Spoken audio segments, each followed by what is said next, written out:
The guards took measures to increase their control over the prisoners, making them do push-ups, sit-ups, and jumping jacks to punish them. The guards began to implement more strip searches. Every aspect of a prisoner's behavior fell under the total arbitrary control of the guards who were on any given shift. Prisoners who had been rewarded were now punished by the guards for no reason. Going to the toilet became a privilege that a guard could grant or deny. And after the 10 p.m. lockup, the prisoners had to urinate and defecate in a bucket, which was left in their cells. And on occasion, the guard would refuse to let the prisoners empty that bucket until morning, and the cells began to smell. The harassment by the guards and the worsening of prison conditions got to prisoner 8612, the rebellion leader. He decided he had enough. He wanted out. So he started complaining of headaches and stomach pains. 8612 was interviewed by the staff. The warden was unsympathetic. Our ex-convict prison consultant, Carlo Prescott, ridiculed him as a white boy unable to cope with minimal prison hardships. And I, as the superintendent, offered him a deal. No more guard harassment of him in return for some information from time to time. In short, I asked him to be a snitch.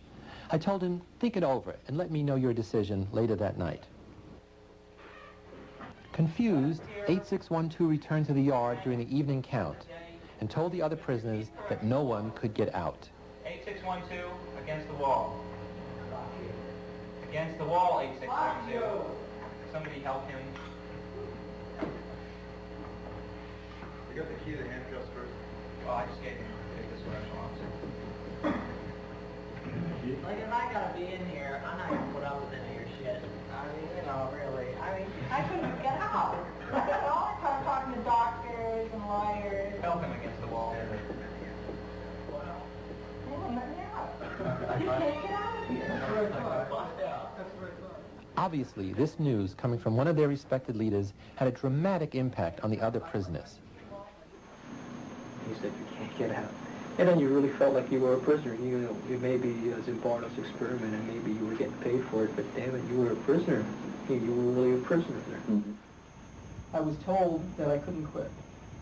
And at that point, I felt that, well, it was really a prison. And at that point, I don't know, there's no way I can describe how I felt. I just felt totally hopeless. More hopeless than I'd ever felt before. There were no more signs of rebellion in the prison. But prisoner 8612 couldn't believe that he had lost all control over his situation. His confusion amplified the frustration and feelings of helplessness that he was experiencing. 8612 decided that the only way to get out was to show everyone he had gone crazy. Then they would have to release him. He began to play the role of the crazy person, but soon the role became too real as he went into an uncontrollable rage. I feel so fucked up inside. I feel really fucked up inside. You don't know. I gotta go. To a doctor, anything. I mean, Jesus Christ, I'm burning up inside. Don't you know? I can't say that. I'm fucked up. I don't know how to explain it. I'm all fucked up inside. I want out! I want out now! Less than 36 hours into the experiment, we had no choice but to release prisoner 8612.